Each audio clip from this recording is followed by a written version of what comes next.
আসসালামু আলাইকুম ওয়া রাহমাতুল্লাহি ওয়া বারাকাতুহু। ইন্নাল হামদালিল্লাহ নাহমাদুহু ওয়া নাস্তাঈনুহু ওয়া নাস্তাগফিরুহু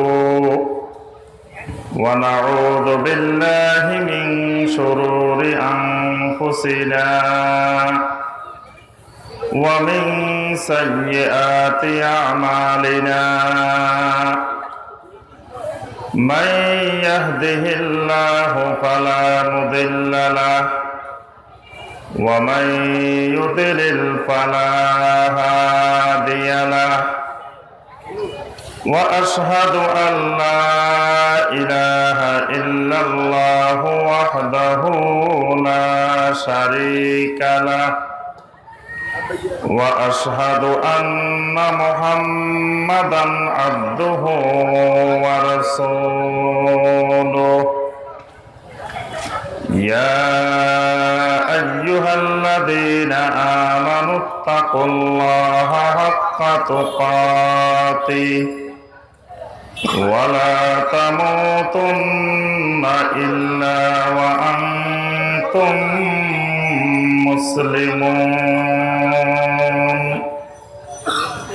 يا أيها الناس اتقوا ربكم الذي خلقكم من نفس واحدة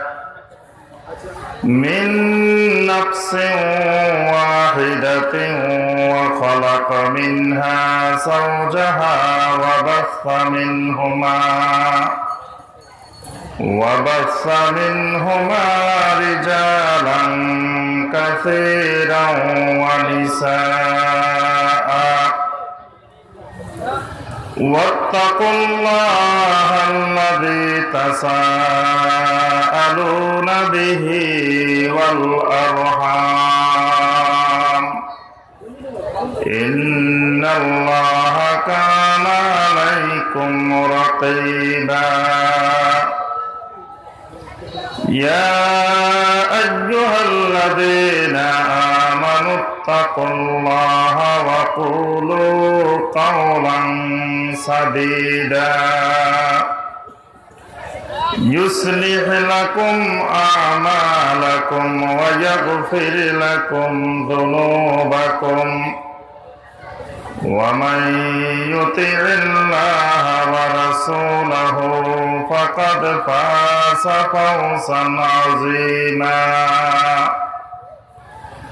أما بعد فإن خير الحديث كتاب الله وخير الهدي هدي محمد صلى الله عليه وسلم وشر الأمور محدثاتها وكل محدثة بدعة وكل بدعة ضلالة وكل ضلالة في النار اللهم صل على محمد وعلى آل محمد كما صليت على إبراهيم وعلى آل إبراهيم إنك حميد مجيد اللهم بارك على محمد وعلى آل محمد كما باركت على إبراهيم وعلى آل إبراهيم إنك حميد مجيد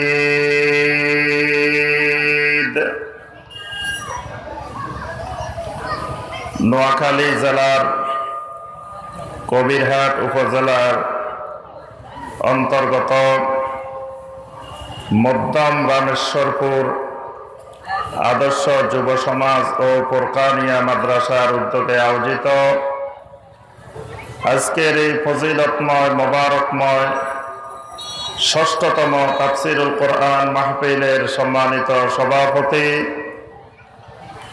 অত্র এলাকার বিভিন্ন মসজিদ এবং মাদ্রাসার সম্মানিত আইম্মায়ে মাসাজিদ এবং উলামায়ে কেরাম, অত্র এলাকার আমার মুরব্বিয়ানে আযম, আমার অত্যন্ত আদরের স্নেহের মহব্বতের যুবক কিশোর শিশু ভাইয়েরা এবং পর্দার আড়ালের আমার সম্মানিতা মা এবং বোনেরা, আল্লাহ রাব্বুল আলামিনের দরবারে কোটি কোটি শুকরিয়া যে মহান রাব্বুল আলামিন আমাদেরকে গত 2-3 দিনের এরকম বৃষ্টির মধ্য দিয়েও আজকে সালাতুল আসরের পর থেকে শুরু করে এই পর্যন্ত কোরআন ও সুন্নাহ থেকে অনেক বিজ্ঞ উলামায়ে কেরামদের নিকট থেকে আলোচনা শোনার পরে এই পর্যায়ে এসে সালাতুল ইশার পরে কোরআনে কারীম এবং হাদিসে নববী সাল্লাল্লাহু আলাইহি ওয়াসাল্লাম থেকে দুই একটি কথাবার্তা বলার এবং আপনাদেরকে শোনার যে মহান রব্বুল আলামিন ব্যবস্থা করে দিয়েছেন, সে মহান রব্বুল আলামিনের শুকর আদায় করি। সকলে বলি আলহামদুলিল্লাহ। আমার সম্মানিত ভাই ও বোনেরা, আমার আগে কয়েকজন সম্মানিত উলামায়ে কেরাম আলোচনা করেছেন এবং আমার পরেও আলহামদুলিল্লাহ অনেক বড় বড় উলামায়ে কেরাম আলোচনা করবেন ইনশাআল্লাহ। মাঝখানে অল্প একটু সময় আমি চেষ্টা করব কোরআনে কারীম থেকে এবং নবী সাল্লাল্লাহু আলাইহি ওয়াসাল্লামের সুন্নাহ থেকে সামান্য দুই একটি কথাবার্তা বলার জন্য। আশা করব আপনারা মনোযোগ দিয়ে কথাগুলো ভালোভাবে বোঝার জন্য এবং মাঝে মাঝে দুই একটি কথাবার্তা জিজ্ঞাসা করলে আমরা একটু হ্যাঁ না কথাবার্তা বলার চেষ্টা করব ইনশাআল্লাহ। তবে ওয়াজ করারও কিছু সুন্নতি পদ্ধতি আছে। নবী সাল্লাল্লাহু আলাইহি ওয়াসাল্লাম ওয়াজ করতেন কিনা? এটা কথা কয় না, কথা বলতে হবে তো কিছু। আল্লাহ রাসূল সাল্লাল্লাহু আলাইহি ওয়াসাল্লাম ওয়াজ করতেন কিনা? সাহাবায়ে কেরাম রাদওয়ানুল্লাহি তাআলা আলাইহিম আজমাইন তারা ওয়াজ করতেন কিনা? অর্থাৎ জমিনে সবচেয়ে বড় ওয়াইজ, সবচেয়ে বড় খতিব, খতিবে আজম কে বলেন দেখি? মুহাম্মদ রাসূলুল্লাহ সাল্লাল্লাহু আলাইহি ওয়াসাল্লাম। তাহলে ওই খতিবে আজম এবং খতিবে আজমের ছাত্র সরাসরি স্টুডেন্ট সাহাবায়ে কেরাম রাদওয়ানুল্লাহি তাআলা আলাইহিম আজমাইন তারা যেই পদ্ধতিতে ওয়াজ করতেন, বয়ান করতেন, কিয়ামত পর্যন্ত এই পদ্ধতিতে বয়ান করা হলো সুন্নাত। এই পদ্ধতির বাহিরে গেলে সেটা সুন্নতের খেলাফ। এই জন্য ওয়াজ করার সময় সুন্নতের দিকে, সুন্নতের পদ্ধতির দিকে খেয়াল রাখতে হবে। আজকে ওয়াজ মাহফিলের অনেক নতুন নতুন পদ্ধতি আবিষ্কার হয়েছে। অনেক জায়গায় বক্তা শুধু গান গায়, শ্রোতারাও তালে তালে গান গায়, গান শোনার জন্য ওয়াজ মাহফিলে আসে। কোন কোন জায়গায় বক্তা নাচে, শ্রোতারাও নাচে। জিকিরের তালে তালে বিভিন্ন রঙের নাচ, শীতের জিকির, কোদালি জিকির, লাফানি জিকির, বিভিন্ন ধরনের জিকিরের তালে তালে নাচের অনুষ্ঠান চলে ওয়াজ মাহফিলে। এই জন্য চেষ্টা করতে হবে যে ওয়াজ কম হোক, আলোচনা কম হোক, কিন্তু সেটা হইতে হবে খতিবে আজম মুহাম্মদ রাসূলুল্লাহ সাল্লাল্লাহু আলাইহি ওয়াসাল্লামের পদ্ধতিতে। আল্লাহ রাসূল সাল্লাল্লাহু আলাইহি ওয়াসাল্লাম খুতবা শুরু করার, আলোচনা শুরু করার, ওয়াজ শুরু করার আগে এই আয়াতে কারিমাগুলো তেলাওয়াত করে শুরু করতেন, যে আয়াতে কারিমাগুলো আমি আপনাদের সামনে তেলাওয়াত করেছি। আল্লাহ রাসূল সাল্লাল্লাহু আলাইহি ওয়াসাল্লাম আলোচনার মাঝখান দিয়ে সাহাবায়ে কেরামকে প্রশ্ন করতেন। সাহাবায়ে কেরাম জানলে কিছু বলতেন, না জানলে বলতেন আল্লাহু ওয়া রাসূলুহু আ'লাম। আল্লাহ রাসূল সাল্লাল্লাহু আলাইহি ওয়াসাল্লাম সবাইকে বলতেন না, সবাই চিৎকার করে বলেন সুবহানাল্লাহ, এই কথা আল্লাহ রাসূল বলতেন না। এটা আপনাদেরকে বলতে বলি নাই। আল্লাহ রাসূল সাল্লাল্লাহু আলাইহি ওয়াসাল্লাম এই পদ্ধতিতে ওয়াজ করতেন না। সাহাবায়ে কেরামকে বলতেন না যে সবাই চিৎকার করে বলেন সুবহানাল্লাহ, সবাই সজোরে বলেন আলহামদুলিল্লাহ, সবাই জোরে বলেন আল্লাহু আকবার। এটা আল্লাহ রাসূলের পদ্ধতি না। এটা ওয়াজের মধ্যে সুন্নতের খেলাফ। ওয়াজের মধ্যে কোরআন সুন্নাহর বাহিরে কথা বলা সুন্নতের খেলাফ, গান গাওয়া সুন্নতের খেলাফ, কবিতা বলা শেখ সাদী রহমতুল্লাহ আলাইহি ফরমাইছেন, তারপরে আল্লামা ইকবাল রহমতুল্লাহ আলাইহি ফরমাইছেন।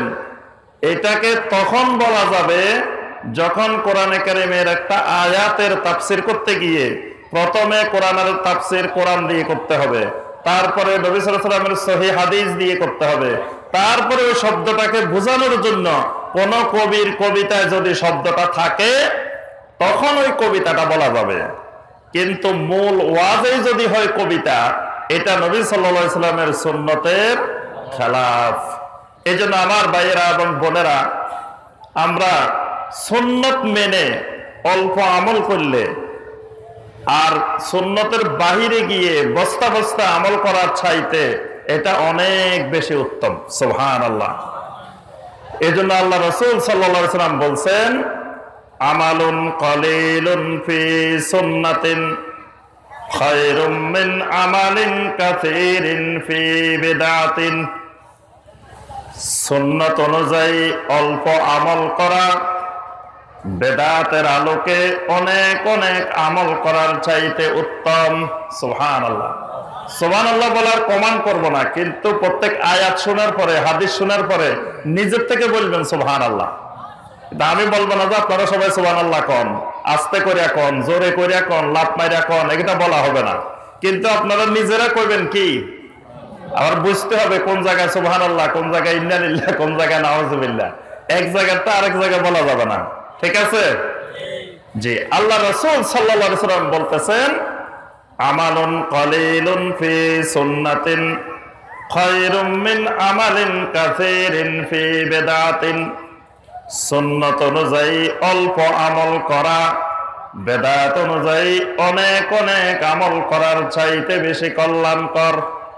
তাহলে বেদাতি পদ্ধতিতে সারা রাত ওয়াজ করার চাইতে, সারা রাত বয়ান করার চাইতে সুন্নত পদ্ধতিতে অল্প কিছুক্ষণ বয়ান করা অনেক বেশি উত্তম। সুবহানাল্লাহ। এজন্য ওয়াজ বেশি দরকার নাই, ওয়াজ আমরা সবাই জানি। ওয়াজ আমি যা বলবো সব আপনারা জানেন, দেখবেন যে সব কমন পড়ে গেছে। কমন পড়া বুঝেন নাই মানে আপনারা আমার আলোচনার মধ্যে থেকে যেটা যেটা আপনি জানেন মনে করবেন যে এটা সব কমন পড়ে গেছে। তো শেষ পর্যন্ত দেখবেন যে আমি যা বলছি 100% কমন পড়ে গেছে, সবই আপনি জানেন। ওয়াজ কিন্তু সব আমাদের জানা কথা, আমাদের জানার বাইরে কোনো ওয়াজ নাই। দরকার হলো আমাদের আমল, আমাদের এলেম এবং ওয়াজ আলহামদুলিল্লাহ সবারই জানা আছে। এখন বেশি বেশি যেটা দরকার সেটা হলো আমাদের আমল। আচ্ছা আমার ভাইয়েরা, আমি আজকে যে বিষয়ে আলোচনা করব ইনশাআল্লাহ, বিষয়টি হলো সুন্নতি আমলের গুরুত্ব। বেদাত মুক্ত সুন্নতি আমল কিভাবে করতে হয়, এই বিষয়ের উপরে আমি দুই একটি কথাবার্তা বলার জন্য চেষ্টা করব ইনশাআল্লাহ। সুন্নত তো সবাই বুঝেন নাকি? কথা বলা না দেখি। আরে নোয়াখালীর মানুষ সুন্নত বুঝে না, এটা তো কল্পনার বাইরে। নোয়াখালী অঞ্চলের কৃষক যেই ভাই মাঠে কাজ করেন সেই ভাইও আলহামদুলিল্লাহ ইসলাম সম্পর্কে, কোরআন সম্পর্কে, দ্বীন সম্পর্কে যা জানেন, অনেক অঞ্চলের, অনেক এলাকার মসজিদের ইমাম সাহেবেরও সেটা জানেন না। তো ইনশাল্লাহ এই এলাকায় যদি সুন্নত না বুঝে আর বুঝবো কোথায়? এই জন্য এই এলাকায় তো সবাই সুন্নত বুঝেন নাকি? তাহলে সুন্নত বুঝছি, বেদাত বুঝি কিনা? বেদাত, বেদাত বুঝেন? মানে সুন্নতের বিপরীত হইলে, সুন্নতের উল্টা হইলে সেটার নাম কি? বিদআত। তবে মাঝখানে একটা আছে, সুন্নত আর বেদাতের মাঝখানে আরেকটা আছে। সেটা কি বলেন দেখি? সুন্নত একদিকে, বেদাত একদিকে, মাঝখানে একটা জিনিস আছে, সেটা হলো খেলাফে সুন্নত। সেটার নাম হলো কি? খেলাফে সুন্নত। আচ্ছা, রাস্তার মোড়ে আপনারা দেখছেন এই যে ট্রাফিক সিগন্যাল দেখছেন? ট্রাফিক সিগন্যাল, ট্রাফিক সিগন্যাল দেখেন নাই? ট্রাফিক সিগন্যালের মধ্যে বাতি কয়টা থাকে? আচ্ছা, আমরা এইদিকে তাকাই, ওইদিকে আমাদের প্রধান মেহমান আসছেন, ওইদিকে তাকানোর দরকার নাই। ট্রাফিক সিগন্যালের মধ্যে লাইট কয়টা থাকে? আপনারা দেখছেন তো ভালো করে, নাকি রাস্তাটি চোখ বন্ধ করে হাঁটেন? হাঁটার সময় চোখ খোলা থাকে না বন্ধ থাকে? তাহলে লাইট কয়টা থাকে? তিনটার কালার গুলা বলেন দেখি, কয়টা কোন কালার? একটা সবুজ কালার, একটা হলুদ কালার, আর একটা লাল কালার। মাশাআল্লাহ, সব জানে, দেখছেন কমন পড়ে গেছে, সব জানা কথা। তাহলে তিনটে বাতি থাকে ওখানে। একটা বাতি জ্বললে, সবুজ বাতি যদি জ্বলে তার অর্থ হলো আপনি চলে যান, রাস্তা ক্লিয়ার, আপনি যেতে পারেন। লাল বাতি যদি থাকে তার অর্থ হলো আপনি যাওয়া যাবে না, নিষিদ্ধ, দাঁড়ায় থাকেন। হলুদ বাতি হলো আপনি যাইতেও পারেন, নাও যেতে পারেন, সিদ্ধান্ত কোনো ফাইনাল না, মাঝখানে আছেন। এজন্য একটু চিন্তা ভাবনা করতে হবে। আল্লাহ রাসূল সাল্লাল্লাহু আলাইহি ওয়াসাল্লাম যেই কাজটা জানলে করেছেন, যখন করেছেন, যেভাবে করেছেন, ঠিক সেইভাবে, সেই সময়ে, সেই মতে করার নাম হলো সুন্নাত। কোন কারণে আপনি ভুলবশত কাজটা এদিক সেদিক করে ফেলছেন, ডানে বামে করে ফেলছেন, তখন এটা সাথে সাথে এটা বেদাত হবে না, এটা হবে খেলাফে সুন্নত। সুন্নতের খেলাফ করে ফেলছেন, সুন্নতের বাহিরে করে ফেলছেন। একজন আলেম এসে অথবা একজন ভাই এসে আপনাকে বলে দিল, ভাইজান যেই কাজটা করছেন এই কাজটা সুন্নতের খেলাফ হয়েছে, সুন্নতের বাহিরে হয়েছে, আপনার এই কাজটা নবী সাল্লাল্লাহু আলাইহি ওয়াসাল্লামের সুন্নত অনুযায়ী হয় নাই। আমি নবী সাল্লাল্লাহু আলাইহি ওয়াসাল্লাম বলছি, আপনারা দেখি সাল্লাল্লাহু আলাইহি ওয়াসাল্লাম বলেন না। আমি প্রথমেই বলছি কমান্ড করব না, কিন্তু প্রত্যেক সময়ে সময়ে আল্লাহর জিকির করতে হবে। নবী সাল্লাল্লাহু আলাইহি ওয়াসাল্লামের নাম যখন আসবে সবাই বলবেন কি? সাল্লাল্লাহু আলাইহি ওয়াসাল্লাম। নবী সাল্লাল্লাহু আলাইহি ওয়াসাল্লামের মহব্বত ঈমানের অংশ। এজন্য নবী সাল্লাল্লাহু আলাইহি ওয়াসাল্লামকে মহব্বত অবশ্যই করতে হবে। আচ্ছা, তো যে কথাটি বলতেছিলাম, যখন কোন ব্যক্তি আমাকে জানায় দিল, ভাই এই কাজটা আপনার ভুল হয়েছে, এই কাজটা নবী সাল্লাল্লাহু আলাইহি ওয়াসাল্লামের সুন্নত অনুযায়ী হয় নাই, তখন যদি আমি আবার সুন্নত অনুযায়ী আমলটা শিখে সুন্নতের দিকে ফিরে আসি, আলহামদুলিল্লাহ, তখন এটা খেলাফে সুন্নত পর্যন্ত শেষ। কিন্তু যদি আমি ফিরে না আসি, আমি যদি বলি, এই মিয়া আমি কি তোমার থেকে কম জানি নাকি? আমি এত বছর মাদ্রাসায় পড়ছি, আমি এত বছর বুখারী শরীফ পড়াই, আমি এত বছর মুসলিম শরীফ পড়াই, আমি 36 বছর ধরে মাদ্রাসায় শিক্ষকতা করি, আমি 50 বছর ধরে মসজিদে ইমামতি করি, তোমার থেকে কম জানি নাকি? এই অহংকারে, এই গর্বে, এই অহংকারে মত্ত হয়ে যদি ওই সুন্নতের খেলাফের উপরে ইস্তেকামত থাকে, সুন্নতের দিকে আর ফিরে না আসে, তখন সেটা আর খেলাফে সুন্নত থাকে না, তখন এটার নাম হয়ে যায় বেদাত। তখন এটার নাম কি হয়? বেদাত। তাহলে ট্রাফিক সিগন্যাল থাকে কোথায়? রাস্তা। কিন্তু এখন বর্তমানে দেখা যায় বাংলাদেশের মসজিদে মসজিদে ট্রাফিক সিগন্যাল। আপনাদের এলাকা মনে হয় নাই? কি বলে, এই দেশেও আছে? এত আলেম ওলামার দেশ, এই দেশে তো থাকার কথা না। কারণ এখানে আলহামদুলিল্লাহ যত আলেম ওলামা আছেন, বাংলাদেশের কোন এলাকায় এরকম একটা এলাকায় এত আলেম ওলামা থাকে না। ট্রাফিক সিগন্যাল তো রাস্তার কাজ, এটা মসজিদে কি কাজ? রাস্তার ট্রাফিক সিগন্যাল মসজিদে আসবে কেন? কি বলেন? রাস্তা গাড়ি ঘোড়া চলে, সেখানে ট্রাফিক সিগন্যালের লাইট লাগে। মসজিদে কি গাড়ি ঘোড়া চলে নাকি? তো মসজিদে ট্রাফিক সিগন্যাল কেন? আল্লাহু আকবার। দেখেন যে মানুষের মধ্যে যখন সুন্নাত সম্পর্কে মানুষ নলেজ হারিয়ে ফেলে, জ্ঞান হারিয়ে ফেলে, একটু অসতর্ক হয়, তখন রাস্তার জিনিস মসজিদে চলে আসে। দেখছেন, একটু অসতর্ক হইলে ট্রাফিক সিগন্যাল থাকবো রাস্তায়, এখন ঢুকে গেছে মসজিদে মসজিদে। কিছুক্ষণ সবুজ বাতি জ্বলে, কিছুক্ষণ হলুদ বাতি জ্বলে, কিছুক্ষণ লাল বাতি জ্বলে। মসজিদে লাল বাতি কেন? মসজিদে তো লাল বাতি জ্বলার প্রশ্নই আসে না। মসজিদে সর্বক্ষণ সবুজ বাতি। মসজিদ বানানোই হয়েছে আল্লাহর ইবাদতের জন্য। মসজিদে 24 ঘন্টা শুধু আল্লাহর ইবাদত চলবে। সেখানে তো লাল বাতি দেওয়ার অধিকার আল্লাহ পাক কাউকে। যদি কেউ লাল বাতি দিয়ে আল্লাহর বান্দাদেরকে নিষেধ করে, এই খবরদার নামাজ পড়িও না, আল্লাহ পাক কঠিন ভাষায় ধমক দিয়েছেন তাকে। ওয়ামান আযলামু মিম্মান মানা মাসাজিদাল্লাহি আইয়ুযকারা ফিহা ইসমুহু। আমার মসজিদে, আমার ঘরে আমার নাম উচ্চারণ করবে, আমার জিকির করবে, সালাত আদায় করবে, যেই ব্যক্তি আমার মসজিদে সালাত আদায় বাধা দিবে, ওই ব্যক্তির চাইতে বড় জালেম আর কে হইতে পারে? আল্লাহ পাক ধমক দিয়ে প্রশ্ন সুরে বলছেন, তার থেকে বড় জালেম আর কেউ হইতে পারে না, যে আমার মসজিদে আল্লাহর বান্দাদেরকে নামাজ পড়তে কয়। সুন্নতের টাইম নাই। সুন্নতের টাইম কই গেছে? আচ্ছা, সুন্নতের টাইম নাই, জামাত শুরু হয়ে গেছে, তখন মুসল্লি কি করবে সেই কথাকে রাসূল শিখাই যান নাই? কি শিখাইছেন কিনা?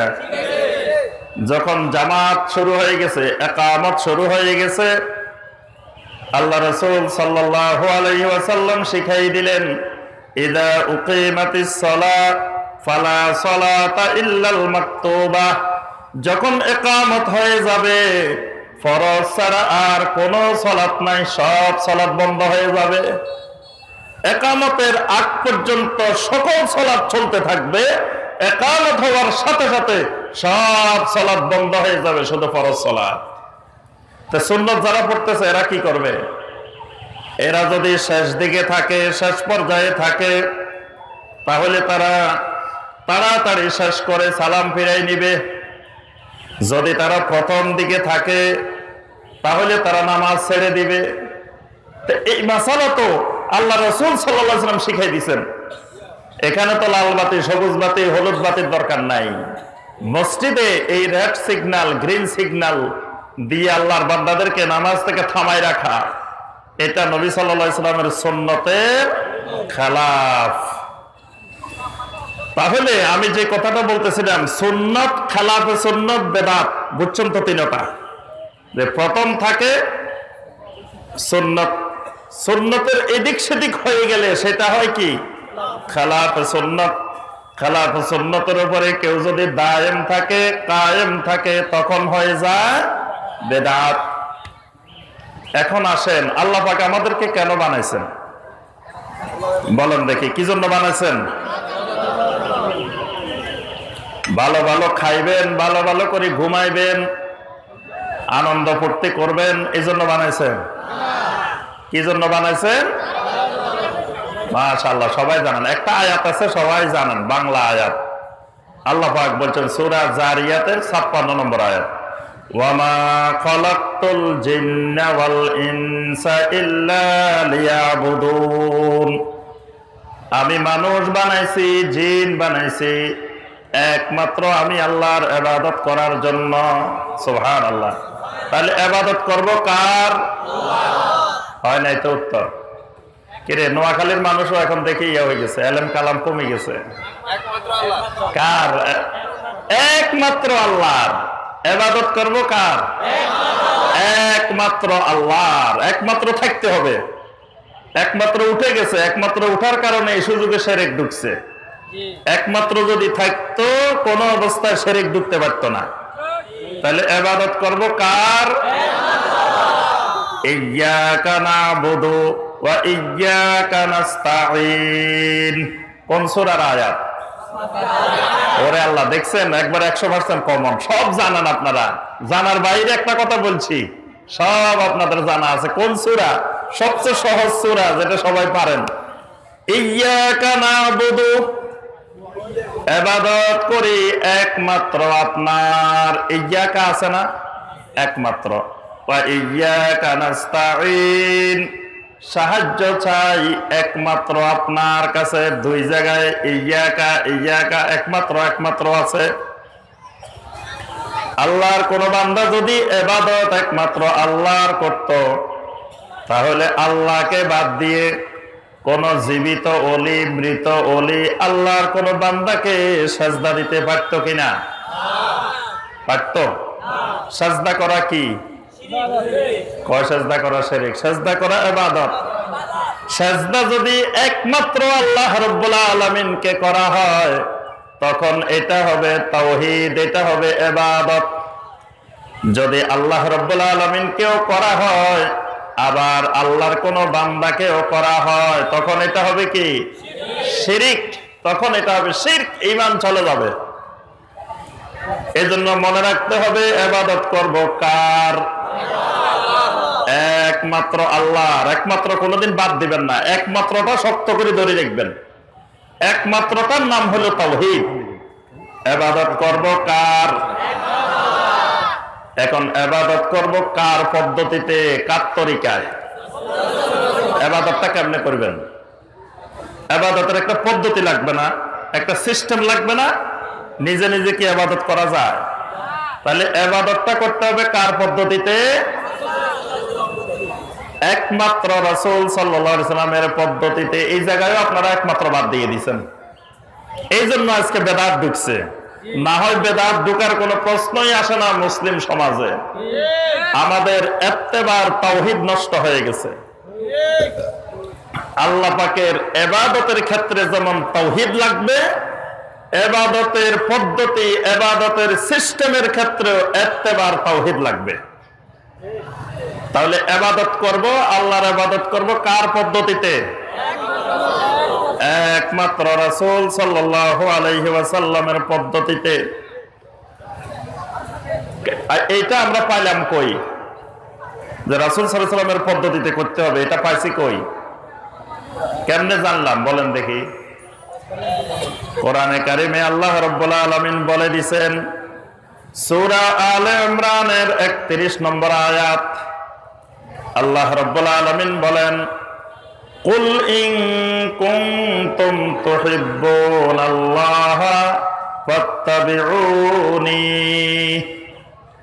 যদি আল্লাহকে মহব্বত করতে চাও, আল্লাহর ইবাদত করতে চাও, আল্লাহকে ভালোবাসতে চাও, ফাত্তাবিউনি, তাহলে ইত্তেবা করো একমাত্র আমার নবীর।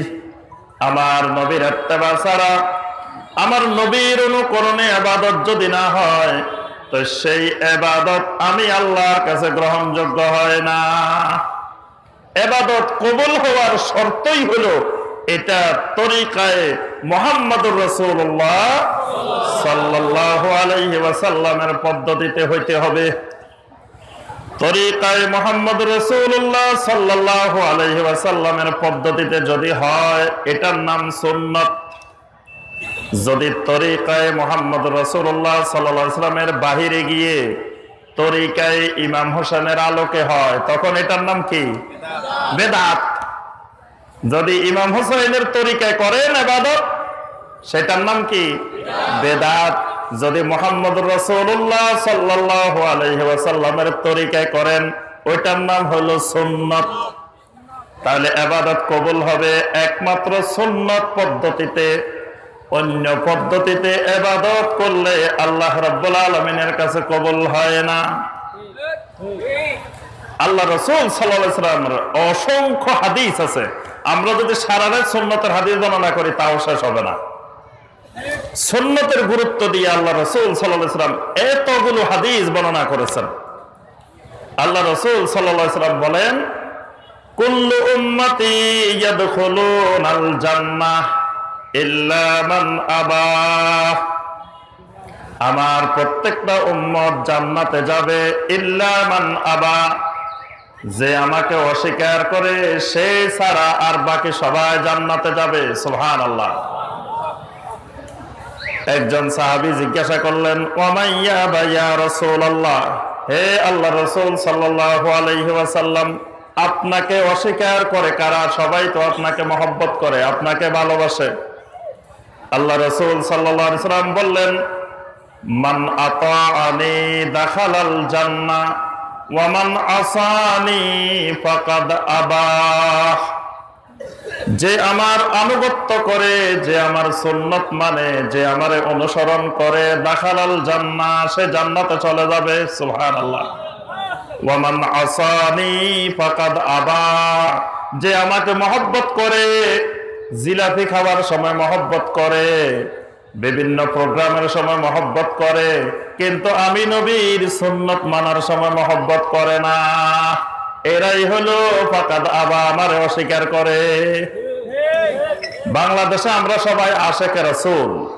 সবাই কি কথা কয় না? আপনারা মনে হয় আশেকে রাসূল না নাকি? আমরা সবাই কি? ওই আশেকে রাসূল যখন মসজিদে ঢুকে, আল্লাহ রাসূল সাল্লাল্লাহু আলাইহি ওয়াসাল্লাম বলতেছেন, ইজা দাখালা আহাদুকুমুল মসজিদ ফালা ইয়াজলিস হাত্তা ইউসাল্লি রাকাতাইন। আমার উম্মতের যে কেউ যখন এই মসজিদে ঢুকবে, খবরদার ফালা ইয়াজলিস, বসতে পারবে না, হাত্তা ইউসাল্লি রাকাতাইন, যতক্ষণ পর্যন্ত না কমপক্ষে 2 রাকাত নামাজ পড়বা। 2 রাকাত নামাজ পড়লে বসার অনুমতি পাইবা। 2 রাকাত নামাজ যদি না পড়ো, মসজিদে বসার অনুমতি নাই। কিন্তু দেখবেন আশেকে রাসূলেরা মসজিদে যায়, দৌড়ায় যায়, বসে যায়, রাসূলের কথা মানে না। আবার আশেকে রাসূল, এমনি সব আশেকে রাসূল। রাসূল বলছেন 2 রাকাত নামাজ না পড়লে বসা যাবে না, কিন্তু সব বসে গেছে, যাইয়ে মাত্র মসজিদে বসে যায়। দেখছেন না? আবার দেখবেন জামাতের অল্প 1 মিনিট বাকি আছে, রেড সিগন্যাল দেওয়া আছে, মুসল্লি যাই বসে গেছে, 1 মিনিট পরে ইকামত দিছে, তারপরে দাঁড়াইছে। 2 রাকাত পড়তে পারবেন না, মসজিদে দাঁড়ায় থাকবেন, বসা যাবে না। আল্লাহ রাসূল সাল্লাল্লাহু আলাইহি ওয়াসাল্লাম কড়া ভাষায় নিষেধ করছেন, ফালা ইয়াজলিস, খবরদার বসতে পারবা না। তো এখন বসা যাবে না, রাসূল বলতেছেন বসতে পারবা না, রাসূলের কথা মানতে রাজি নাই। আমি বসমো, কি হয়েছে দেখি। রাসূলকে বসতে পারবা না, আমি বসমো চাই, তোমার কি হয়েছে? এখান দিয়ে সব আশেকে রাসূল। 12 রবিউল আউয়াল আসলে সব আশেকে রাসূল, তারপরে মিলাদের সময় সব আশেকে রাসূল, গান গাওয়ার সময় সব আমার সোনার মদিনা, আমার প্রাণের মদিনা, মদিনা যাওয়ার জন্য পাগল। ডানা থাকলে উড়ি চলে যেতাম, চাই মদিনা। সব সময় মদিনার আশেক, মদিনার পাগল, মদিনার আশেক, আশেকে রাসূল।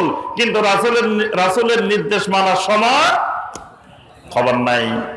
এই জন্য আল্লাহ রাসূল সাল্লাল্লাহু আলাইহি ওয়াসাল্লাম বলছেন, যে আমার আনুগত্য করে, আমার সুন্নত মানে, সেই হলো আমার প্রকৃত আশেক, সেই জান্নাতে যাবে।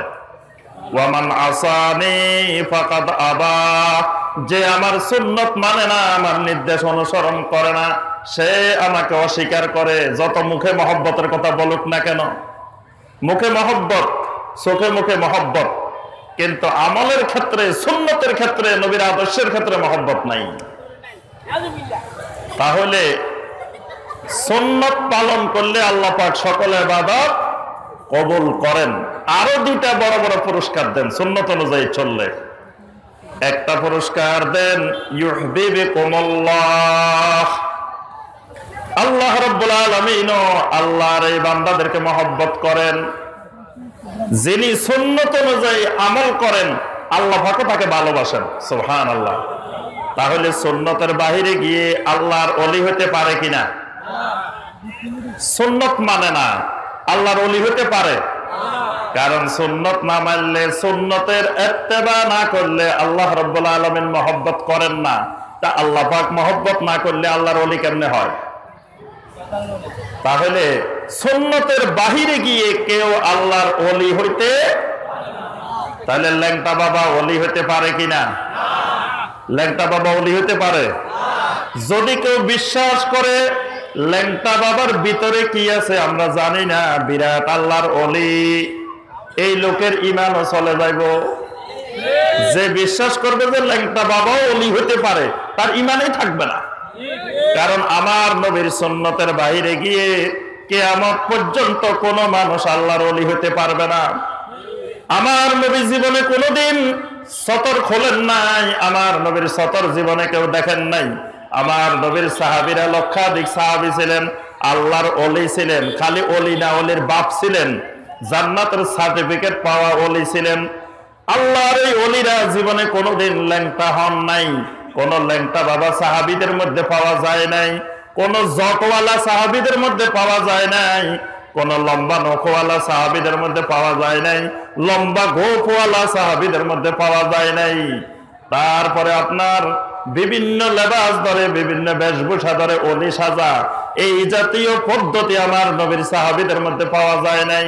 সুতরাং সুন্নতের বাহিরে গিয়ে কোন ব্যক্তি জীবনে আল্লাহর ওলি হতে পারে না।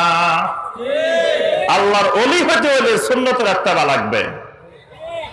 সুন্নতের বাহিরে গিয়ে কেউ যদি ওলি হয়েছে মনে করে, যে বিশ্বাস করবে যে আল্লাহর ওলি, তারও ঈমান থাকবে না।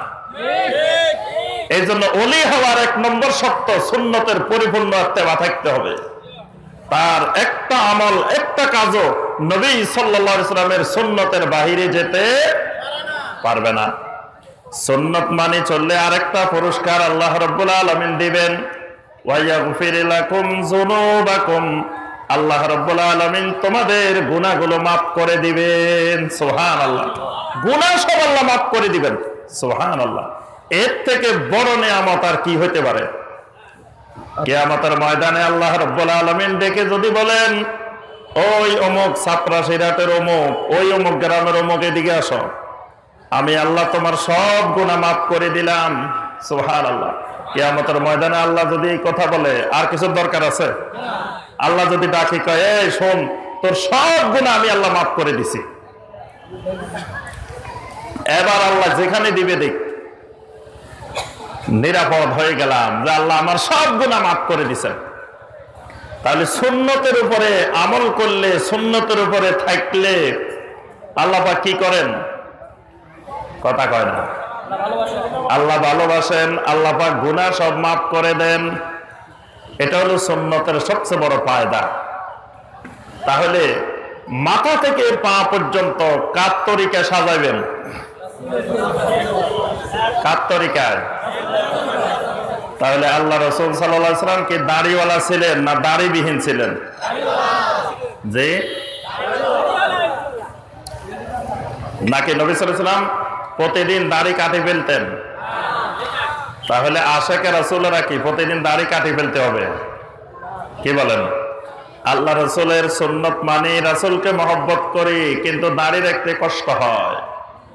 দাড়ি রাখলে স্ত্রী পছন্দ করে না, দাড়ি রাখলে অফিসের বস পছন্দ করে না, দাড়ি রাখলে বিয়ে করতে গেলে পাত্রী পাওয়া যায় না, খুব অবস্থা খারাপ, চাকরি পাওয়া যায় না, বিয়ে করা যায় না, কত সমস্যা। কিন্তু যিনি নবী সাল্লাল্লাহু আলাইহি ওয়াসাল্লামের সুন্নতের ইত্তেবা করবেন, তিনি চিন্তা করবেন যে আল্লাহ আমাকে সৃষ্টি করেছেন, সেই আল্লাহ আমার রিজিকের ব্যবস্থা করে রেখেছেন। সুতরাং আমি দাড়ি রাখবই আমার নবীর সুন্নত। সুতরাং চাকরি পাইলে পাবো, না পাইলে নাই, বিয়ে করতে পারলে করব, না করতে পারলে করব না। যদি দাড়ির কারণে আপনি বিয়ে করতে পারেন নাই, তো নিশ্চিত আপনি জাহান্নামে যাবেন না। আল্লাহ আপনাকে ধরবে না, এই মেয়ে বিয়ে করো নাই কেন? কারণ আল্লাহ পাক দেখতেছেন আপনি আল্লাহর নির্দেশ মানার কারণে মানুষ আপনাকে পাত্রী দেয় নাই। তবে শোনেন, কত মানুষ ঘুরতেছে শুধু দাড়িওয়ালা ছেলের কাছে মেয়ে বিয়ে দেওয়ার জন্য। সমাজে এখন দাড়িওয়ালা ছেলে খুঁজে পাওয়া যাচ্ছে না বিয়ে দেওয়ার জন্য, কত মানুষ ঘুরে। আপনি ভয় করবেন না যে দাড়ি থাকলে পাত্রী পাবেন না, বিয়ে করতে পারবেন না। এরপরে স্ত্রী মহব্বত করে না দাড়ি থাকলে, এটাও ঠিক কথা না। স্ত্রী যদি দাড়িকে মহব্বত না করে স্ত্রীর ইমানে থাকবে না। আর স্ত্রী যদি খবরদার দাড়ি রাখবা না, আল্লাহ বলতেছেন দাড়ি রাখার জন্য। আল্লাহ রসুল বলা মানে আল্লাহ বলা। আল্লাহর নির্দেশ দাড়ি রাখা, রাসূলের নির্দেশ দাড়ি রাখা, স্ত্রীর নির্দেশ দাড়ি না রাখা। কার নির্দেশ মানব? যদি আল্লাহ এবং রাসূলের নির্দেশের উপরে স্ত্রীর নির্দেশকে অগ্রাধিকার দেন, ঈমান থাকবে না, ঈমানে চলে যাবে। তাহলে জীবনের সর্বক্ষেত্রে কি মানতে হবে? সুন্নাত, সুন্নাত অনুসরণ করতে হবে। আচ্ছা, এবার আসেন বেদাত। বেদাত করলে অসুবিধা কি? বেদাতের ক্ষতিও জানতে হবে। বেদাতের সবচেয়ে বড় ক্ষতি হলো বেদাত করলে জাহান্নামে যেতে হবে। কোথায় যেতে হবে? সুন্নাত মানলে জান্নাতে যেতে পারবেন, আর বেদাত করলে যেতে হবে কোথায়? আল্লাহ রাসূল সাল্লাল্লাহু আলাইহি ওয়াসাল্লাম বলেন, কুল্লু বিদআতিন দালালাহ ওয়া কুল্লু দালালাতিন ফিন্নার। দুনিয়াতে যত বেদাত আছে সব বেদাত হলো গোমরাহি, দালালাহ। ওয়া কুল্লু দালালাতিন ফিন্নার। যত গোমরাহি আছে সমস্ত গোমরাহি জাহান্নামে যাবে। নাউযুবিল্লাহ। তাহলে বেদাতের পরিণাম কি? জাহান্নাম। সুন্নতের চাইতে বেদাত গুলো দেখতে অনেক সুন্দর, শুনতে অনেক সুন্দর, বলতে অনেক সুন্দর। বাহ্যিক ভাবে দেখতে বেদাতকে সুন্দর মনে হয়, কারণ বেদাত হলো আগাছা। আগাছা সবসময় দেখবেন সুন্দর। ধান ক্ষেতের মধ্যে আগাছা উঠে, এমন ভাবে উঠে যায়, সবার আগে লম্বা হয়ে যায়, সবার আগে মোটা তাজা হয়ে যায়, অন্য ফসলগুলোকে চাপ দিয়ে নষ্ট করে ফেলায়। বেদাত এরকম আগাছা, দিনের মধ্যে আগাছা। এগুলো দেখবেন যে সুন্দর দেখা যায়, এগুলো দেখতে খারাপ না। কারণ বেদাত যদি দেখতে খারাপ দেখা যায় তো সমাজের কোন মানুষ বেদাত করতো না। কারণ জাল টাকা যদি সুন্দর না হয়, বেজাল জিনিস, 2 নম্বর জিনিস যদি সুন্দর না হয়, ওইটা সমাজে খাওয়ানো যায় না, বাজারে চলে না। বাজারে 2 নম্বর জিনিস চালাইতে হলে, নকল জিনিস চালাইতে হলে এটাকে চাকচিক্যময় করতে হয়, সুন্দর করতে হয়। এজন্য বেদাত দেখতে সুন্দর দেখা যায়, শুনতে সুন্দর দেখা যায়, বলতে সুন্দর দেখা যায়, কিন্তু যত সুন্দরে দেখা যাক এই সুন্দরের পরিণাম হলো জাহান্নাম। যত সুন্দর দেখা যাক এই সুন্দরের পরিণাম হবে কি? জাহান্নাম। এজন্য আমার ভাইরা, সুন্নত আছে যেখানে, বেদাত আছে যেখানে। মাশাআল্লাহ, এটা মনে রাখতে হবে। সুন্নত আছে যেখানে, আমরা কোনো দল বুঝি না, আমরা কোনো ব্যক্তি বুঝি না, আমরা কোনো পীর সাহেব বুঝি না, আমরা কোনো মতাদর্শ বুঝি না। আমরা যার কাছে সুন্নত আছে আমরা তার সাথে আছি, ঠিক আছে? যার কাছে বেদাত আছে তার সাথে নাই। তিনি যত বড় বুজুর্গ হন, যত বড় আল্লাহওয়ালা হন, যত বড় নামি দামি আলেম ওলামা হন, বেদাত থাকলে আমরা নাই। বেদাত থাকলে ওনার সাথে আমরা নাই, কিন্তু সুন্নত থাকলে আমরা ওনার সাথে আছি। তিনি কে এটা আমার দেখার বিষয় না। এজন্য আমাদের সাথে বাংলাদেশের কোনো আলেম ওলামার শত্রুতা নাই, বিরোধ নাই। আমাদের সাথে বাংলাদেশের কোনো ইসলামী দলের কোনো বিরোধ নাই। আমাদের সাথে বাংলাদেশের কোনো পীর সাহেবের বিরোধ নাই। কারণ আমরা কোনো পীর সাহেবেরও বিরোধী না, কোনো আলেম ওলামারও বিরোধী না, কোনো দলেরও বিরোধী না। আমরা বিরোধী শিরক আর বেদাতের। আমরা বিরোধিতা করি শিরকের আর বিদআতের। আমরা পক্ষে তাওহীদের আর সুন্নতের। এজন্য তাওহীদ সুন্নত যেখানে আমরা আছি সেখানে, শিরক বেদাত যেখানে আমরা নাই সেখানে। এজন্য সম্মানিত ভাইয়েরা, আপনারা সব সময় স্লোগান মনে রাখবেন, যেখানে তাওহীদ, যেখানে সুন্নত সেখানে আমরা, যেখানে বেদাত, যেখানে শিরক সেখানে আমরা নাই। কারণ শিরকের কারণে জাহান্নামে যাওয়া লাগবে, বেদাতের কারণে জাহান্নামে যাওয়া লাগবে। সুতরাং ওই কাজে আমরা নাই। তাহলে বেদাত বুঝে গেছেন আলহামদুলিল্লাহ, নাকি? এবার আসেন বেদাতের, সুন্নত বেদাতের কিছু মূলনীতি জানা দরকার। এই মূলনীতিগুলো না জানলে ভালো করে বুঝবেন না। যতটুকু বলছি এই ভাষা কথায় বুঝবেন না। নবী সাল্লাল্লাহু আলাইহি ওয়াসাল্লাম যেখানে যেই কাজ করছেন সেখানে ওই কাজটা করার নাম সুন্নত। যেখানে করেন নাই সেখানে না করার নাম সুন্নত। একটাকে বলে সুন্নতে ফেলিয়া, আরেকটাকে বলে সুন্নতে তারকিয়া। একটা সুন্নতে ফেলিয়া আর একটা সুন্নতে তারকিয়া, মানে একই আমল একই কাজ এক জায়গায় করলে সুন্নত, আরেক জায়গায় করলে কথা কয় না, আমার কথা মনে হয় বুঝে না। একই জিনিস একই আমল একই কাজ এক জায়গায় করলে সুন্নত, আরেক জায়গায় করলে বেদাত। তাহলে আমি একটা উদাহরণ দিই। 5 ওয়াক্ত নামাজের আজান দেওয়া হয়, আপনাদের এলাকায় দেনি? আজান কয়বার দে? 5 বার। আচ্ছা, ঈদের নামাজ হয় বছরে কয়বার? ঈদের নামাজের আজান হয় কিনা? জানাজার নামাজ হয় কিনা? জানাজার নামাজের আজান হয় কিনা? তা আজান দেওয়া কি ভালো কাজ না গুনার কাজ? আবার বলেন। আজান দেওয়া তো ভালো কাজ। তাহলে আমি ঈদের নামাজেও আজান দিব, জানাজার নামাজেও আজান দিব, অসুবিধা আছে? কি বলে, আপনারা কি মুফতি সাহেব ফতোয়া দিতেছেন? হ্যাঁ, আমি ঈদের নামাজে আজান দিব, জানাজার নামাজে আজান দিব, কোনো অসুবিধা হবে? আজান দিলে কি গুনাহ হয়? আজান তো ভালো কাজ। হ্যাঁ, মাশাআল্লাহ, দিন বুঝে গেছে, ইসলাম বুঝে গেছে, আলহামদুলিল্লাহ। এই জন্য আজান যত ভালো কাজ হোক না কেন, আমার রাসূল সাল্লাল্লাহু আলাইহি ওয়াসাল্লামের 4 জন মুয়াজ্জিন ছিলেন। কয়জন? মসজিদে নববীতে ছিলেন 2 জন, মসজিদে কুবায় ছিলেন 1 জন, মসজিদে হারামে ছিলেন 1 জন। এই 4 জনকে বলা হয় মুয়াজ্জিন রাসূলুল্লাহ সাল্লাল্লাহু আলাইহি ওয়াসাল্লাম। এরা 4 জন আল্লাহ রাসূল সাল্লাল্লাহু আলাইহি ওয়াসাল্লামের মুয়াজ্জিন। নবী সাল্লাল্লাহু আলাইহি ওয়াসাল্লামের উপরে সালাত ফরজ হওয়ার পরে 10 বছর পর্যন্ত এই 4 জন মুয়াজ্জিন আজান দিবেন। এই 4 জন মুয়াজ্জিন 5 ওয়াক্ত নামাজের জন্য 5 বার আজান দিবেন। জীবনে নবী সাল্লাল্লাহু আলাইহি ওয়াসাল্লাম এই 10 বছরে 20 বার ঈদের নামাজে ইমামতি করছেন। কোন ঈদের নামাজে আজান দেওয়া হয় নাই। শত শত জানাজার নামাজে নবী সাল্লাল্লাহু আলাইহি ওয়াসাল্লাম ইমামতি করছেন, কিন্তু জানাজার নামাজে আজান হয় নাই।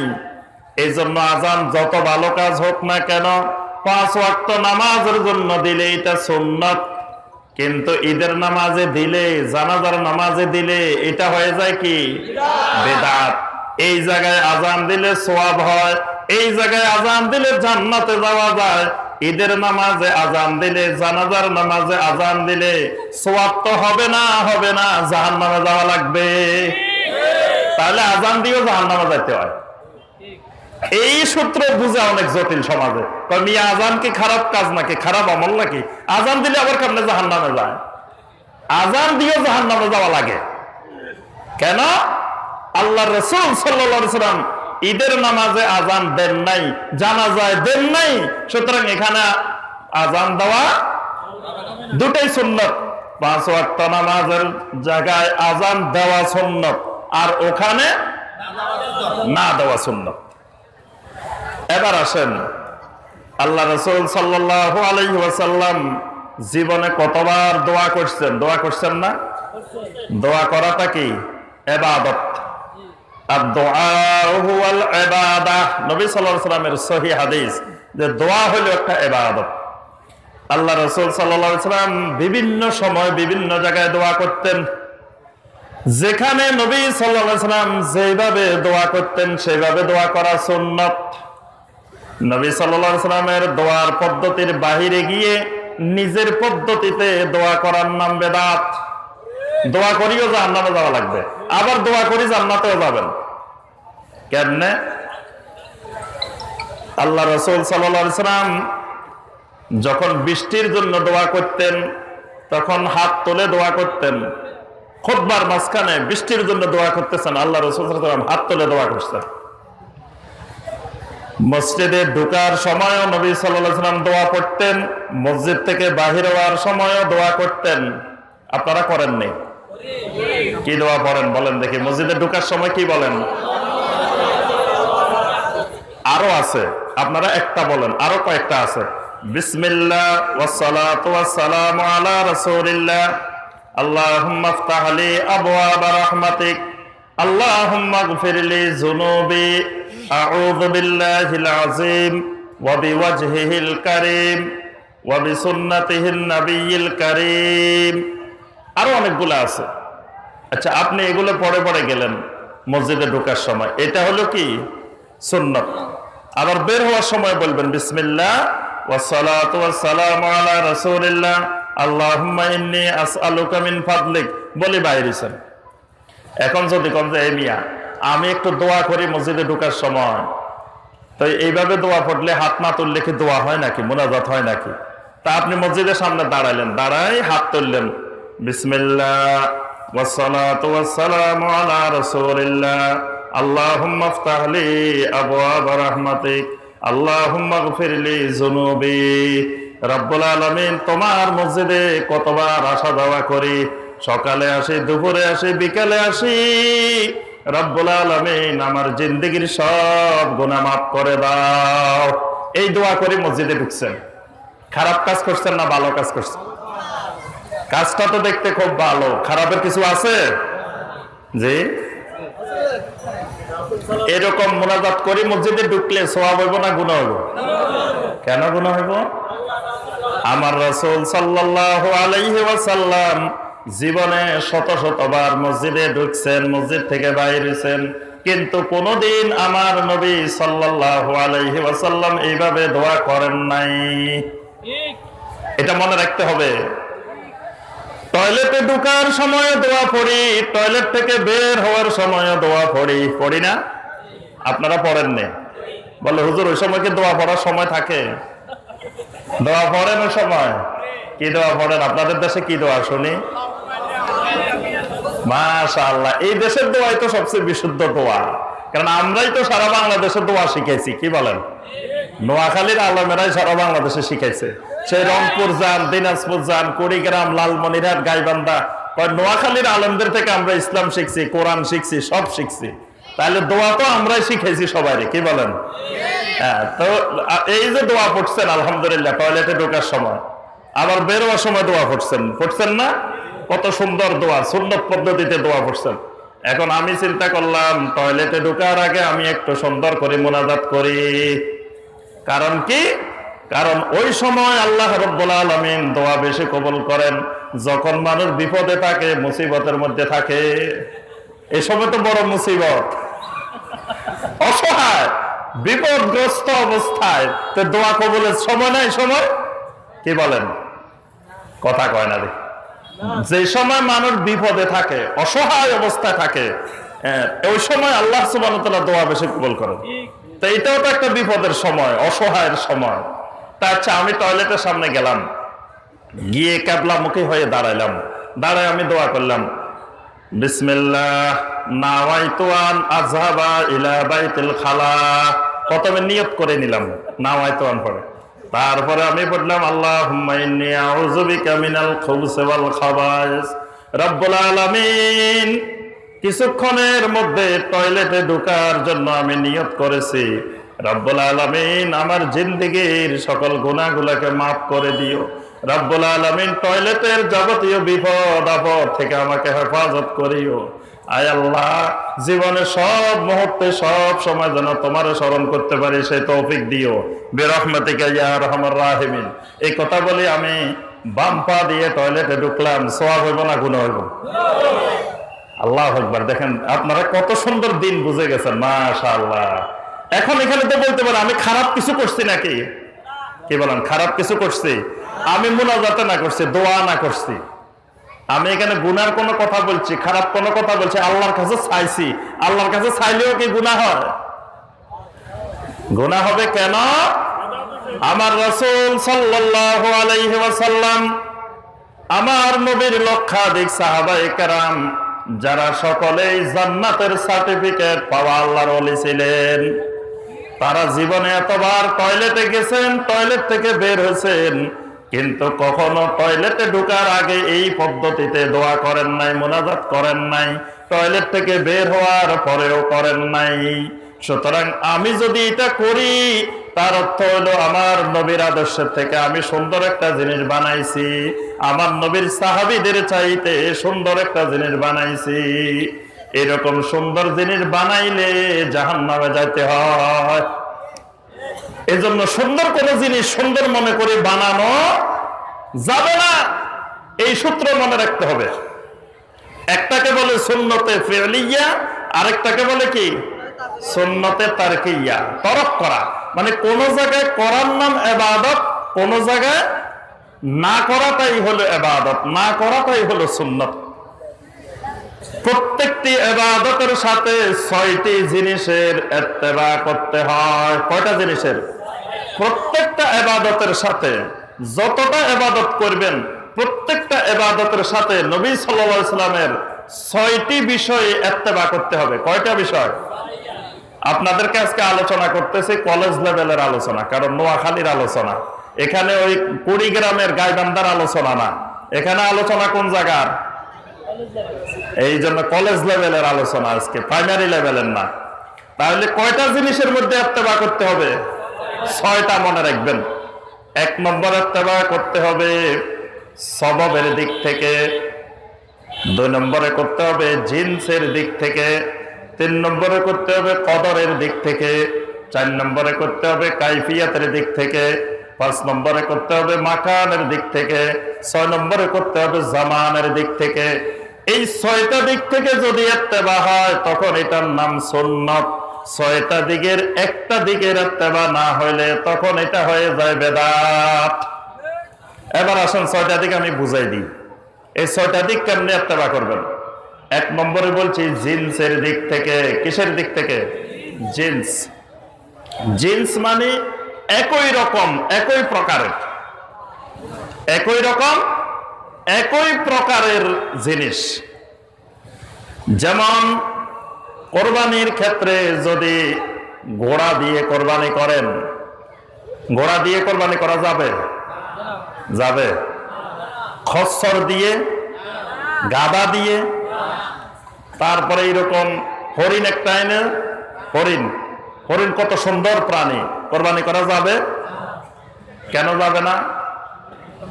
আল্লাহ রাসূল সাল্লাল্লাহু আলাইহি সাল্লাম কোরবানির জন্য নির্ধারণ করে দিয়েছেন বাহিমাতুল আনআম। বাহিমাতুল আনআমের মধ্যে উট, গরু, মহিষ, ছাগল, বেড়া, দুম্বা। এর বাহিরে এই গরু ছাগলের মতো, মহিষের মতো, দুম্বার মতো, বেড়ার মতো জমিনে আরো অনেক প্রাণী আছে, কিন্তু ওই প্রাণী দিয়ে কোরবানি করা যাবে না। কারণ আল্লাহ রাসূল সাল্লাল্লাহু আলাইহি সাল্লাম যেগুলোকে স্বীকৃতি দিয়েছেন কিয়ামত পর্যন্ত ওইটার ইত্তেবা করে কোরবানি করতে হবে।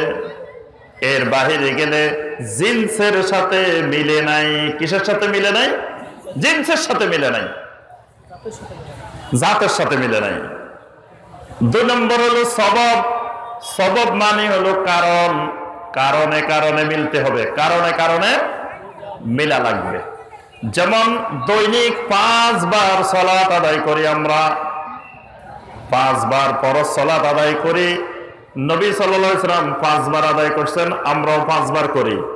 এখন কেউ যদি এসে বলে আর 1 ওয়াক্ত নামাজ, ভাইয়েরা আপনারা একটু বেশি করে পড়েন, যে নামাজ অন্য এলাকার লোকেরা 5 ওয়াক্ত পড়ে, অসুবিধা না, আমরা এই এলাকার লোকেরা বেশি বুজুর্গ, আমরা সবাই দিনদার, আমরা মুত্তাকিন, আসেন আমরা 6 ওয়াক্ত পড়ি, 6 বার ফরজ নামাজ পড়ব।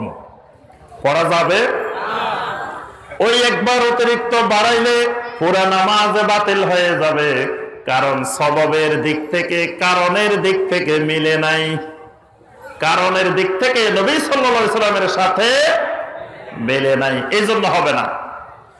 3 নম্বর কদরের দিক থেকে মিলতে হবে, পরিমাণের দিক থেকে মিলতে হবে। জুমার নামাজ আদায় করি আমরা 2 রাকাত। জুমার নামাজ কয় রাকাত?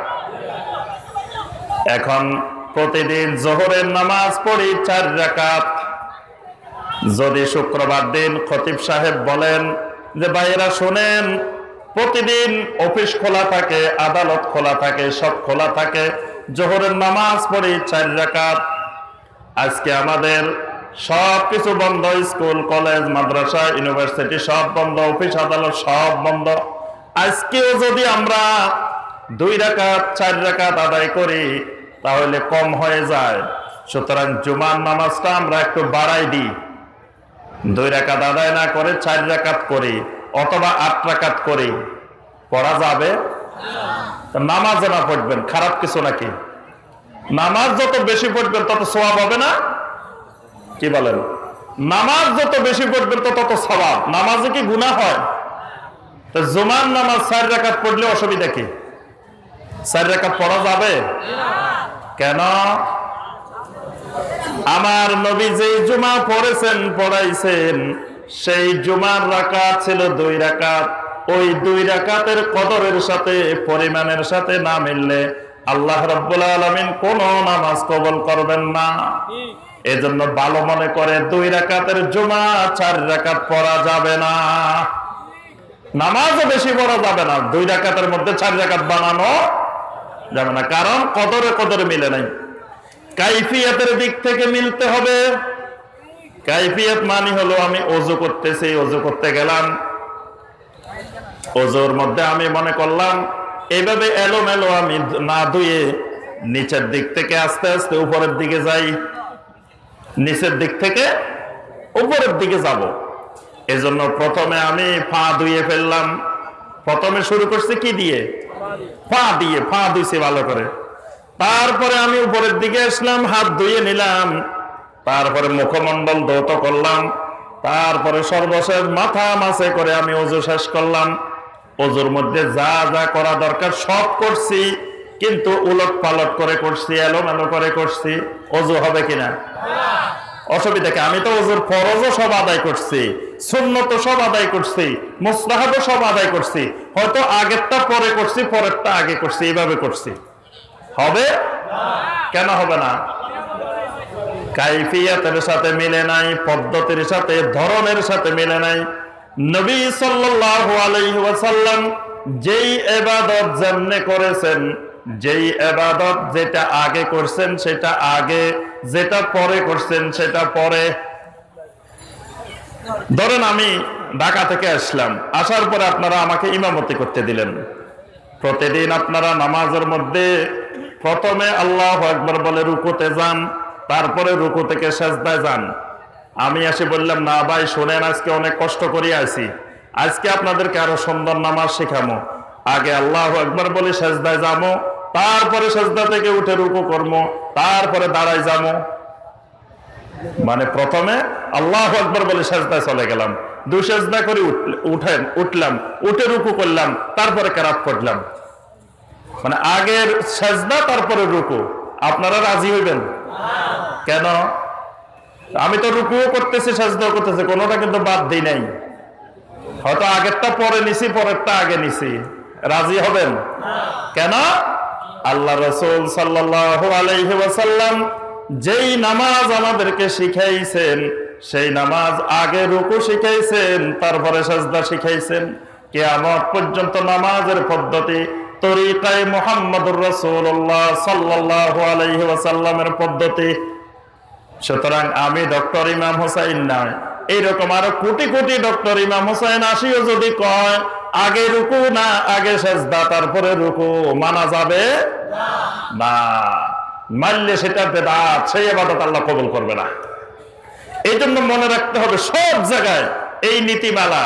যত বড় হুজুর হোক, যত বড় মুফতি সাহেব হোক, সকল মুফতির সেরা মুফতি, সকল মুফতির বড় মুফতিকে মুফতি আজম মুহাম্মদুর রাসূলুল্লাহ সাল্লাল্লাহু আলাইহি ওয়াসাল্লাম, ইমামে আজম, সকল ইমামের বড় ইমাম মুহাম্মদুর রাসূলুল্লাহ সাল্লাল্লাহু আলাইহি ওয়াসাল্লাম, ইমামুল মুত্তাকিন, ইমামুল মুরসালিন মুহাম্মদুর রাসূলুল্লাহ সাল্লাল্লাহু আলাইহি ওয়াসাল্লাম। সুতরাং সব হুজুরের বড় হুজুর মুহাম্মদুর রাসূলুল্লাহ সাল্লাল্লাহু আলাইহি ওয়াসাল্লাম।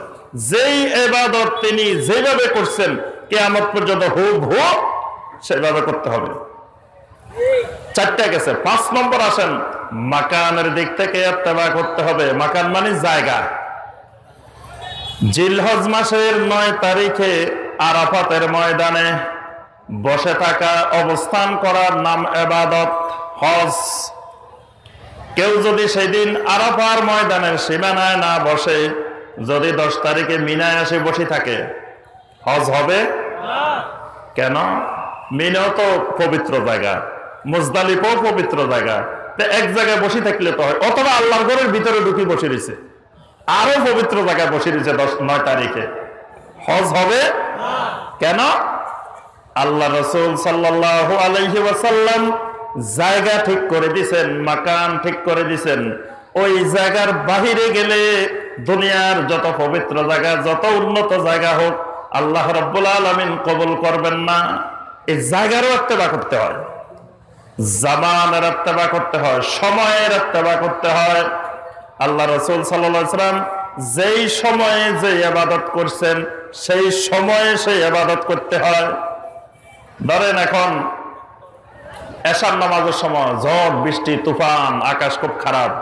ইমাম সাহেব বলল, ভাইয়েরা শোনেন, এমনি আপনারা ফজরের নামাজে আসতে কষ্ট হয়, আজকে আরো আকাশের অবস্থা খুব খারাপ, আসেন এশার নামাজের সাথে ফজরের জামাত করে ফেলি, তাহলে আপনারা রাত্রে একটু আজকে ভালো করে ঘুমাইতে পারবেন, ফজরের সময় উঠা লাগবে না, পড়বেন এশার নামাজের সাথে।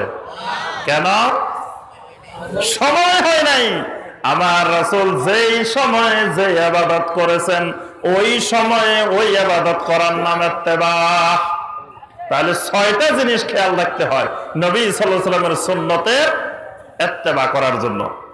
এবার আসেন সর্বশেষ যেটা বলবো, সমাজে যখন আপনি বলবেন এটা বেদাত, তখন আপনার কাছে অনেক ভাই দলিল চাইবো, কবে যায় মিয়া এটা কোন হাদিসে পাইছো বেদাত দেখাই যাও, এটা কোন কিতাবে পাইছো বেদাত দেখাই যাও। এবার কি করবেন? এটা না জানলে আপনি ধরা খাইবেন। বেদাত কই এমন বেকায়দায় পড়বেন, কারণ বেদাতের শক্তি বেশি সমাজে, বেদাতের জোর বেশি, বেদাতের ইনকাম বেশি, বেদাতের প্রচলন বেশি, বেদাত খুব শক্তিশালী। আপনি যখন করবেন বেদাত, দেখবেন যে চারিদিকে ছাপে, আপনি আবার একবারে শেষ। আপনারও সবাই কেউ যে নিয়ে এটা যে বেদাত, কোন হাদিসে পাইছো দেখাও, কোন কিতাবে পাইছো। এবার আপনি তো কিতাব লইয়ার হাদিস লইয়া দৌড়াদৌড়ি শুরু করবেন। এই সূত্র মনে রাখবেন, বেদাতের কোনো দলিল নাই, বেদাতের কোনো দলিল নাই। বেদাত বলার জন্য কোনো দলিল দেখানো লাগে না, দলিল লাগে সুন্নতের জন্য। সুন্নতের দলিল থাকে, দলিল থাকবে কিসের? সুন্নতের। বেদাতের কোনো দলিল থাকে না। দলিলেই যদি থাকতো তাহলে এটা বেদাত হইতো না, এটা সুন্নতেই হইতো। এটা দলিল নাই, এজন্য এটা বেদাত। দলিল নাই বলে এটা বেদাত। দলিলই যদি থাকতো তো এটা তো সুন্নতে থাকতো, এটা বেদাত হইতো না। এজন্য যিনি বলবেন এটা সুন্নত, দলিল দিতে হবে তাকে। যিনি বলবেন বেদাত, তাকে দলিল দেওয়া লাগবে না। আমি এই জন্য সব জায়গায় একটা উদাহরণ দিই। এই যে সামনে একটা সুন্দর বাড়ি আছে, আমি আপনাদেরকে মাহফিলে বললাম যে সম্মানিত ভাই ও বোনেরা, ওই যে সুন্দর বাড়িটা দেখতেছেন, এই বাড়িটা কিন্তু আমার না, এই বাড়িটা আমার না। এখন আপনারা সবাই বললেন, হুজুর অনেক সম্মান করি, অনেক ভালোবাসি, ঢাকা থেকে আসেন এত কষ্ট করি, বাড়ি এটা যে আপনার না, দলিল পত্র দেখাই যান। সবাই মিলে আমাকে ধরছেন যে হুজুর, যে বাড়ি এটা যে আপনার না, এটা দলিল দেখাই যান। আচ্ছা, আমাকে যদি সবাই ধরে রাখেন, আমি কি আমার পর্যন্ত দলিল দেখাইতে পারবো নাকি? কারণ বাড়ি এটা তো আমার না, দলিল পাবো কই? বাড়ি এটা যার, বাড়ির মালিক যিনি, দলিল আছে তার কাছে, তাহলে দলিল দেখাইবো কে? যিনি বলবো বাড়ি এটা আমার, দলিল দেখাইবো তিনি। যিনি বলবো ভাই শোনেন বাড়ি এটা কিন্তু আমার না, তিনি দলিল দেখানো লাগবে না। তার কাছে যদি দলিল চান, এটা হলো জাহালত, মূর্খতা। এই জন্য যিনি বলবো ভাই এটা বেদাত, তিনি, তার কাছে দলিল চাওয়া যাবে না। যিনি বলবেন এটা সুন্নত, দলিল দেখাবেন কে? দলিল দেখাবেন তিনি, যিনি সুন্নত বলবেন তিনি। এই জন্য বেদাতের কাছে দলিল চাইলে তো বলবেন যে ভাই এটা দলিল নাই, দলিল থাকলে তো এটা বেদাতে হইতো না, এটা সুন্নতে হয়ে যেত। যিনি বলছেন সুন্নাত, উনি দলিল দেখান কোরআনে কারীম থেকে, নবী সাল্লাল্লাহু আলাইহি ওয়াসাল্লামের সহিহ হাদিস থেকে। আমার সম্মানিত ভাই ও বোনেরা, আপনারা জানেন যে আমার আরেকটা প্রোগ্রাম আছে বসুরহাটের ওখানে, তো আমার সময়ও শেষ। ইনশাআল্লাহ আল্লাহ পাক বাঁচায় রাখলে আরো ভবিষ্যতে ইনশাআল্লাহ দেখা হবে। তো আমরা সর্বশেষ কথা এটা যে আমরা সব সময় বেদাত থেকে 100 গজ দূরে থাকবো। জি, তো সব সময় আমরা বেদাত থেকে দূরে থাকার জন্য চেষ্টা করব, আর সুন্নতের সব সময় ইত্তেবা করব, সুন্নতের অনুসরণ করব, সুন্নতের সাথে থাকব, সুন্নত নিয়ে বাঁচবো, সুন্নত নিয়ে মরবো। সুন্নতবিহীন জীবন যাপন করা যাবে না। সুন্নতের জীবন যাপনে আল্লাহর ওলির জীবন যাপন, নাজাতের জীবন যাপন। এই জন্য আমরা সুন্নত ভিত্তিক জীবন যাপন করব, নবী সাল্লাল্লাহু আলাইহি ওয়াসাল্লামকে মহব্বত করব, সব সময় বেদাত থেকে আমরা দূরে থাকার চেষ্টা করব। আমাদের সমাজে অসংখ্য ইবাদতের নামে বেদাত আছে, শত শত বেদাত আছে। অন্য সময় ইনশাআল্লাহ সময় পাইলে আমরা একটা একটা করে দেখাই দিব যে কোনটা কোনটা সমাজে কোরআনে নাই, হাদিসে নাই, কিতাবে নাই, হানাফি মাযহাবের একটা কিতাবেও নাই, অথচ সমাজে এগুলো ইবাদত। হানাফি মাযহাবের নামে চলতেছে, ইমাম আবু হানিফা রাহমাতুল্লাহির নাম বিক্রি করে খায়। আর যখন আপনি কইবেন যে এই মিয়া এটা বেদাত, এটা হানাফি মাযহাবে নাই, কই তো লা মাযহাবি আছে, ওয়াহাবি আছে, কত রকমের কথা কয়। অথচ যিনি ইমাম আবু হানিফা রাহমাতুল্লাহির নাম বলে, হানাফি মাযহাবের নাম বলে ধর্মের ব্যবসা করতেছেন, তিনি হলো লা মাযহাবি, তিনি হানাফি মাযহাব থেকে বের হয়ে গেছেন। ইমাম আবু হানিফা রাহমাতুল্লাহির নামে শত শত মিথ্যা সমাজে প্রচলিত, কত ইবাদত বানানো হয়েছে যেগুলোর সাথে হানাফি মাযহাবের হেদায়া নাই, শরীরে কায়া নাই, কুদুরিতে নাই, কোনো কিতাবে নাই হানাফি মাযহাবের, অথচ এগুলো আমাদের সমাজে চলে। এই জন্য এই সকল বেদাত গুলো থেকে আমাদেরকে দূরে থাকতে হবে। সুন্নত অনুযায়ী অল্প আমল করব, বেদাত থেকে আমরা দূরে থাকবো। আল্লাহ পাক আমাদের সবাইকে বেদাত মুক্ত সুন্নতি আমল নসিব করুন, সকলে বলি আমিন। আল্লাহ পাক আমাদেরকে শিরক মুক্ত তাওহীদি ঈমান নসিব করুন। আল্লাহ পাক আমাদের সবাইকে কবুল ও মঞ্জুর করুন। বিশেষ করে আমাদের সম্মানিত চেয়ারম্যান সাহেব, আজকের মাহফিলের প্রধান অতিথি, আল্লাহ পাক তাকে কবুল ও মঞ্জুর করে নিন। আল্লাহ পাক আমাদের সবাইকে কবুল ও মঞ্জুর করে নিন। শেষ পর্যন্ত আজকের মাহফিলে যেন আমরা থাকতে পারি এবং দ্বীনি কথাগুলো শুনে আমল করতে পারি, আল্লাহ পাক সেই তৌফিক আমাদেরকে দান করুন। আমিন ইয়া রাব্বাল আলামিন। আসসালামু আলাইকুম ওয়া রাহমাতুল্লাহি ওয়া বারাকাতুহু।